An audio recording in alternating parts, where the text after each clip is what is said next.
ఈ రోజు స్టాక్ మార్కెట్లో నష్టాల్లో ముగిశాయి. మార్కెట్ను ప్రభావితం చేసిన అంశాలపై అనలిస్ట్ సత్యనారాయణ గారిని అడిగి తెలుసుకుందాం.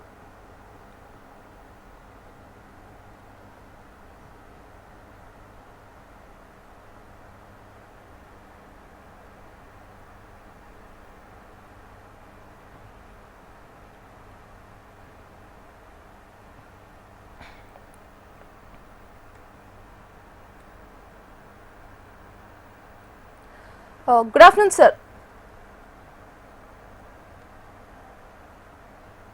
Sir, good afternoon. Good afternoon. Sir, ఈ రోజు మార్కెట్ డౌన్ ట్రెండ్ గల రీజన్స్ ఏమై ఉంటాయండి?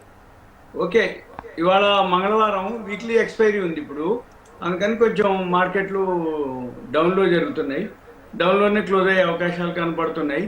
ఇప్పుడు 50 పాయింట్లు సుమారుగా నిఫ్టీ 50 మైనస్ పాయింట్లు, బిఎస్సి సెన్సెక్స్ వచ్చి 238 పాయింట్లు మైనస్, నిఫ్టీ 500 మాత్రం ఫ్లాట్గా ఉంది, 14 పాయింట్లు ప్లస్లో ఉంది. బ్యాంక్ నిఫ్టీ వచ్చి నిఫ్టీ బ్యాంకు 116 పాయింట్లు మైనస్లో ఉంది. నిఫ్టీ ఐటీ కొంచెం ఎక్కువ పడింది, 174 పాయింట్లు మైనస్లో ఉంది. నిఫ్టీ మిడ్ క్యాప్ మాత్రం ఫ్లాట్గానే ఉంది, 51 పాయింట్లు ప్లస్లో ట్రేడ్ అవుతుంది. తర్వాత బిఎస్సి బ్యాంక్ నిఫ్టీ వచ్చి 101 పాయింట్లు మైనస్లోనే ఉంది.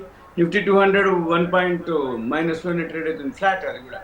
నిఫ్టీ 200, నిఫ్టీ 100 అది కూడా 1 పాయింట్ మైనస్లో ఉంది. నిఫ్టీ 100 వచ్చి 23 పాయింట్లు మైనస్లో ఉంది. నిఫ్టీ స్మాల్ క్యాప్ మాత్రం కొంచెం పాజిటివ్లో ఉంది, 50 పాయింట్లు. బిఎస్సి 500 వచ్చి 15 పాయింట్లు ప్లస్లో ఉంది. బిఎస్సి 100 వచ్చి 22 పాయింట్స్ మైనస్లో ఉంది. మనం గమనించాల్సింది ఏంటిదంటే మార్కెట్ మైనస్ ఉంది, కానీ నిఫ్టీ 50 ఏవైతే 50 కంపెనీలు ఉంటాయో దాంట్లో 29 ప్లస్లో ఉన్నాయి, 21 మైనస్లో ఉన్నాయి. అది కొంచెం మనం పాజిటివ్ న్యూస్ అనమాట. రేపు ఉదయం కొంచెం గ్యాప్ అప్ తోటి ఓపెన్ అయ్యే సూచనలు కనపడుతున్నాయి. ఇకపోతే ఎఫ్ఐఎల్ ఇంకా కంటిన్యూగా అమ్ముతూనే ఉన్నారు, అదొక రీజన్ మన మార్కెట్లు పడటానికి. డిఐఎల్ అయితే మాత్రం కొంటూనే ఉన్నారు. ఇక బిఎస్సి సెన్సెక్స్ వచ్చేటప్పటికి ఈ 30 కంపెనీల్లో ఏవైతే ఉంటాయో బజాజ్ ఫిన్సర్వ్ ఇవాళ టాప్ గెయినర్లో ఉంది. అల్ట్రాసిమ్ సిమెంట్ అది కొంచెం పాజిటివ్లో ఉంది. HL tech, IndiGo, M&M, Titan ఇవి పాజిటివ్లో ఉన్నాయి.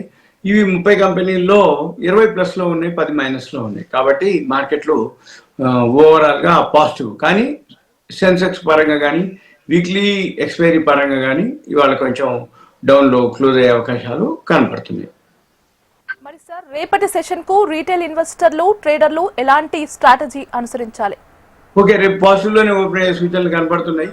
ఎవరైతే అంటే క్వార్టర్లీ రిజల్ట్స్ వస్తున్నాయి, ఆ న్యూస్ ఉంటుంది, దాన్ని బట్టే అవి మూవ్మెంట్ అయితే. రేపు ఎన్ఎస్సి ఏదైతే ఉందో వీక్లీ ఎక్స్పైరీ అంటే ఫ్యూచర్స్ ఓపెనింగ్ డే కాబట్టి కొంచెం పాజిటివ్లోనే ఓపెన్ అవుతుంది. అయితే మనం చూడాల్సింది ఏంటంటే బ్రెంట్ ఆయిల్ ఉంటుంది. అమెరికాలో ఏదైతే ఇరాన్ అమెరికా వార్ నడుస్తుందో అక్కడ బ్రెంట్ ఆయిల్ కొంచెం ఇంకా పాజిటివ్లోనే ఉంది. ఇప్పుడు $90, $89.80 ట్రేడ్ అవుతుంది.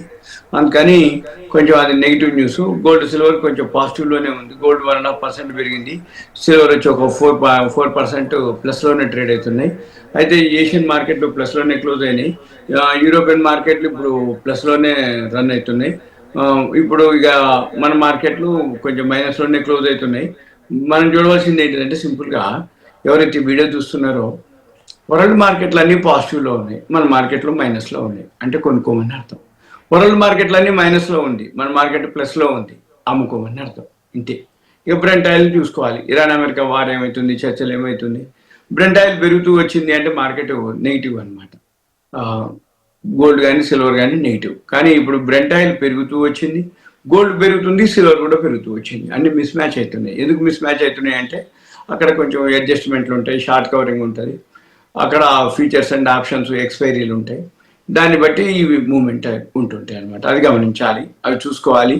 ఇక మన మార్కెట్లకు వచ్చేటప్పటికి 5 రోజుల్లో 2 ఓపెనింగ్ డేట్లు ఉంటాయి, ఎన్ఎస్సి బిఎస్సి, మళ్ళీ 2 క్లోజింగ్ డేట్లు ఉంటాయి. ఇప్పుడు సపోజ్ వాడు మంగళవారం ఎన్ఎస్సి వీక్లీ ఎక్స్పైరీ క్లోజింగ్, రేపు వారం బిఎస్సి ఎన్ఎస్సి ఓపెనింగ్ డే, శుక్రవారం వీక్లీ